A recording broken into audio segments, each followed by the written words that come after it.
might think that being bored in a relationship says something about the relationship. This is not the right relationship.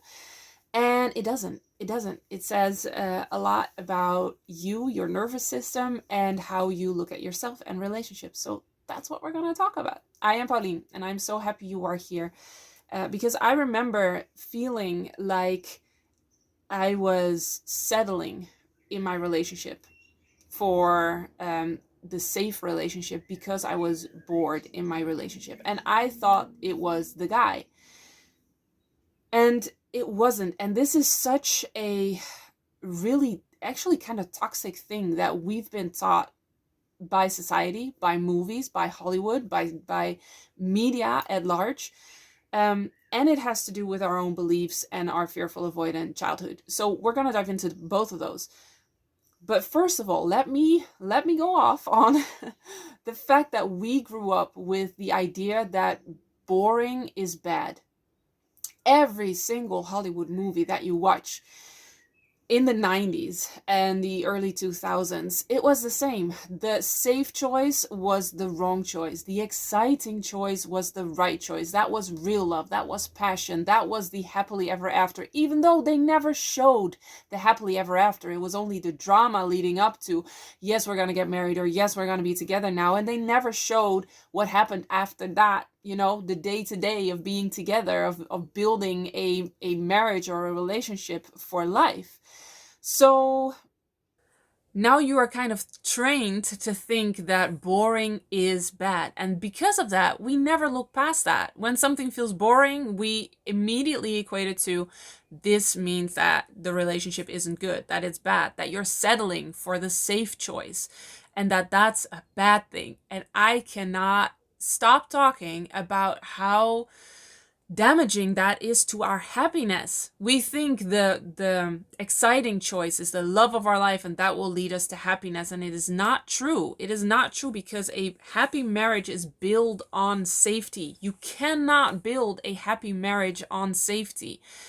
And maybe some people know this, but I know there's a lot of people, I would guess the majority, that unconsciously doesn't know this, that thinks that if I feel too safe, if it feels too cozy, if it feels too much like we're also best friends, that's not a good thing. But it is a good thing. Research shows that friendship is such a strong base for a really happy marriage, long and happy marriage. And I've interviewed over 100 couples happily married for over 40 years, and 95% of them were adamant about friendship is the basis. It's 95% of a happy marriage. So this whole idea that boring is bad, safe is bad, and that settling is not good, that's toxic and that's damaging. So that really has an influence on us and how we view relationship. So should you just accept the boredom? Should you just accept that you're bored in relationships for the rest of your life? Of course not. And this is where we kind of dive into specifically the fearful avoidant attachment style, because this is something the fearful avoidant usually encounters when they are in a healthy and safe relationship. It feels boring. Why is that? One of the things is that the fearful avoidant is so used to intense emotions. You probably grew up with intense emotions in the household. There was unpredictability, there was anger, there was just a lot of highs and lows in emotions. And because of that, your whole nervous system is just kind of trained or wired, at least used to, intense emotions, those highs and lows. And when you have a healthy, stable, safe relationship, those aren't there. And your nervous system is just kind of like, what is happening? And your fear brain kind of needs those highs and lows to feel alive in a way. Does this ring a bell? Does this ring true in any sense? Let me know in the comments below. So those intense emotions could be what your nervous system and fear brain are missing, that makes it feel boring. That doesn't mean that that's going to be like that for the rest of your life, because craving those, adrenaline hits and dopamine hits is actually not very good for your system at large. And it is not something that is sustainable for the rest of your life. I remember thinking, I'm bored in this relationship, and I used to have such more intense emotions when I was in this relationship or when I was in love with this unattainable guy. Um, and then I had this realization, but that also didn't feel very good. I was exhausted and I was just like anxious the whole time. And even though this feels boring now, it also kind of feels safe and stable. And that's what I started working with and working from. So I said, okay, there's this stable base, which is good. And then there's boredom. So what is this boredom? And how can I change that? Because I think when we're bored in a relationship, we blame the partner, right? It's so logical. I did that also for a couple of years, maybe even, not to his face, but I definitely thought if he was just more exciting, I wouldn't be bored. But I was in my healing journey, and I thought, okay, we have this stable base. I'm bored. What can I do about the boredom? And where does it come from? And so when I dove into that, I realized that my excitement before came from chasing a high, chasing approval, chasing getting something from the other person.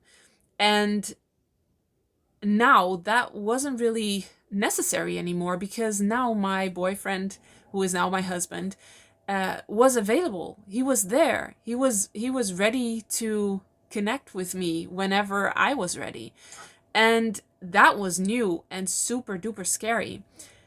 So I thought, okay, what I'm missing is kind of like that tension, that excitement. And I used to try to find that in getting approval or chasing that high.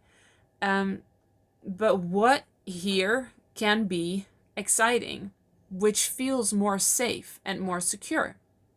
Mind you, I did not know I was a fearful avoidant back then, so all of this was years and years of trial and error and just kind of figuring out and thinking I won't ever get out of this. But this was kind of like the process I used in a lot of ways. And so I looked at what was scary in the relationship, and I thought, excitement comes when you do scary things. And that's when I realized that I was so afraid of connection. He was willing to connect. He was able to connect. He was open to connection. And I noticed myself breaking connection in so many different ways. Whenever he would, try to get intimate, not even in a sexual way, but just kind of physically or emotionally intimate, I would start making jokes to break the connection. When we would have the possibility for connection, we would be together for a whole weekend, for instance, I would pick a fight to break the connection. I was so afraid of connection. And what I realized, and what I now know looking back, and also having helped 3,000 people with the fearful avoidant attachment style, is that the fearful avoidant is afraid of connection. The anxious preoccupied generally is afraid of abandonment. So the fear of abandonment. The dismissive avoidant, the fear of commitment. The fearful avoidant doesn't have such a term claimed yet, but it is, I know it is, the fear of connection. So I'm calling it. And that means you can be in a relationship, you want to be in a relationship, but you are struggling to surrender to the relationship and really connect. And you know what that leads to? Superficial relationships. So what the fearful avoidant, when they finally find a healthy relationship, finds themselves in, is kind of like a gray area. You're in the relationship, but you're also kind of halfway out of it, because you have doubts in your mind. You have reasons why you can't surrender, why you won't surrender. You kind of hold back giving it your all. And that's because of the fear of connection. But what it leads to is superficial relationships. Because if you fear connection, if you, how do you say that, kind of push connection away, that feels superficial. And for a fearful avoidant who craves depth and meaning and intensity, of course it is going to feel boring. But you know what the excitement is in exploring that connection and deepening that connection. When you are connected to somebody, present in the moment, present in your body, feeling safe, it cannot be boring. The relationship cannot be boring because that connection takes you to a next place and a next place and a next place. And it is a beautiful journey. It is a beautiful adventure. And it is not something that you have to or you want to control. It has to be this way for me to feel these things. I want this to happen. I want them to say these things so that I will feel these things. You just follow the connection. And this is true in emotional connection, in intimate connection, in sexual connection, in intellectual connection. When you are connected, your relationship, especially on all levels, your relationship will never, ever, ever, ever be boring. It is just one beautiful journey and adventure. So how do you get there, you ask? Well, there is some healing to do for the fearful avoidant. First of all, you have to be able to completely be present in the moment, in your body.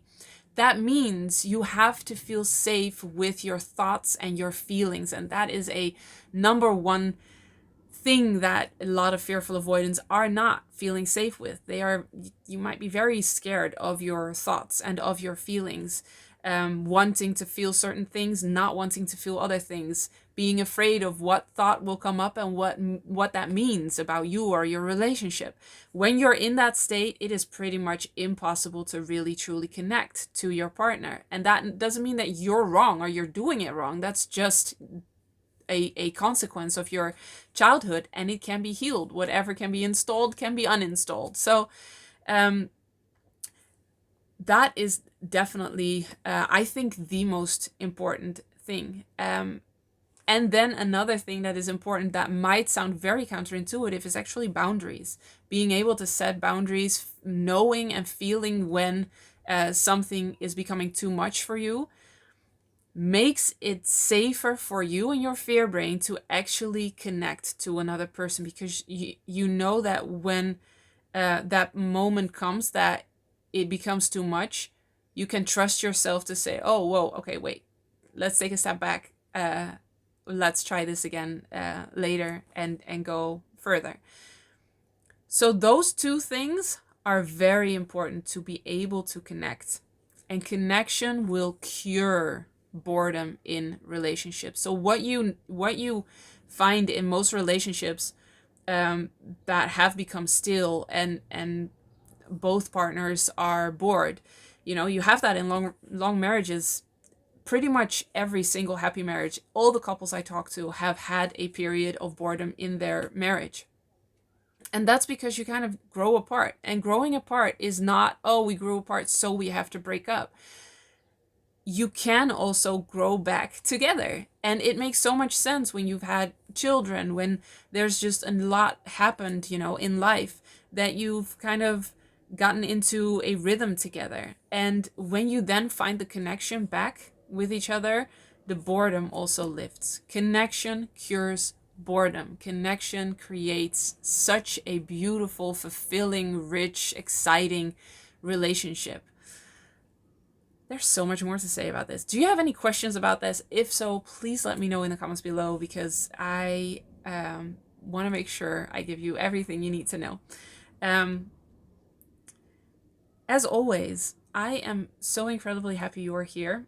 I will see you in the next one. Last reminder, check the link in the description below if you want to go for Healed and Happy now and never be bored in your relationship again, because you're finally able to really allow that connection with your partner, but also with other people. I know that connection may sound like an abstract thing or maybe even scary right now, but connection is so nurturing and so nourishing. And I just wish for you to experience that in this lifetime. I'm so happy you are here, and I will see you in the next one. Healed and Happy is a tailor-made online program where me and my team personally guide you through healing the roots of a fearful avoidant attachment style.